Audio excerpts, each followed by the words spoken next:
Evil Dead is having a resurgence these days, with the recent Creepshow crossover with the episode entitled Public Television of the Dead, and the new movie Evil Dead Rise in production.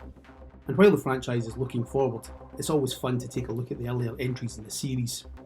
Fans will remember the poster art for the third film, Army of Darkness, which showed Bruce Campbell as the franchise's hero Ash posing, ready to kick Deadite ass.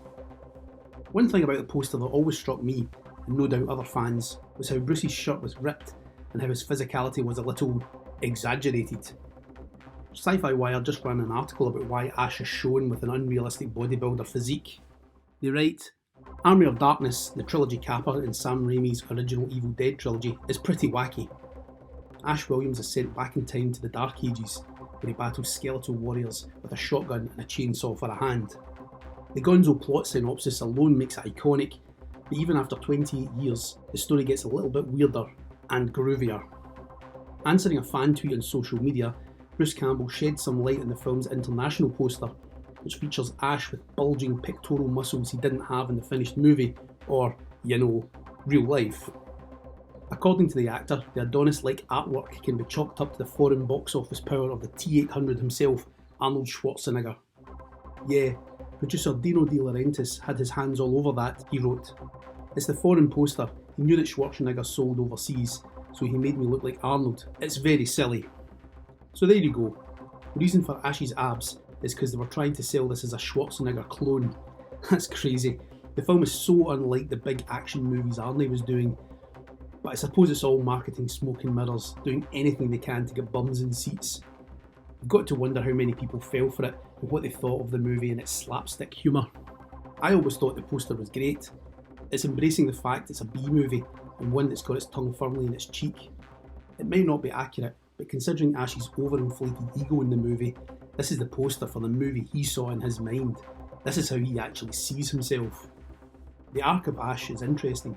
He starts off as the quiet college kid in Evil Dead 1, but by the time we hit Army of Darkness, he's a brash, overconfident lunkhead.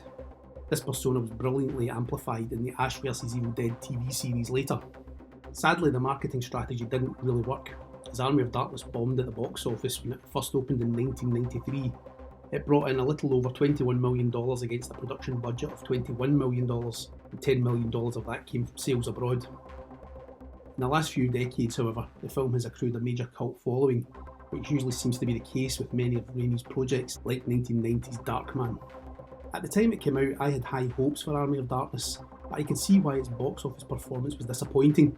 The film amped up the wackiness that the series always had. Some of the film's Three Stooges humour is a bit of an acquired taste, and I was never a fan of the mini-Ash sequence, but I think the poster perfectly conveys the tone of the movie.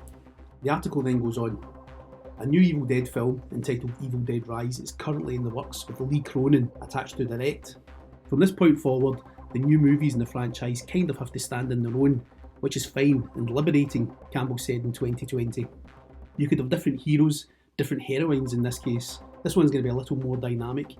We just want to keep the series current, and the mantra really is that our heroes and heroines are just regular people. That's what we're going to continue. So more Evil Dead is on the way, and that's not a bad thing. So what do you think? Do you like the Army of Darkness poster? Or do you think making Bruce Campbell look like Arnold Schwarzenegger was a marketing mistake?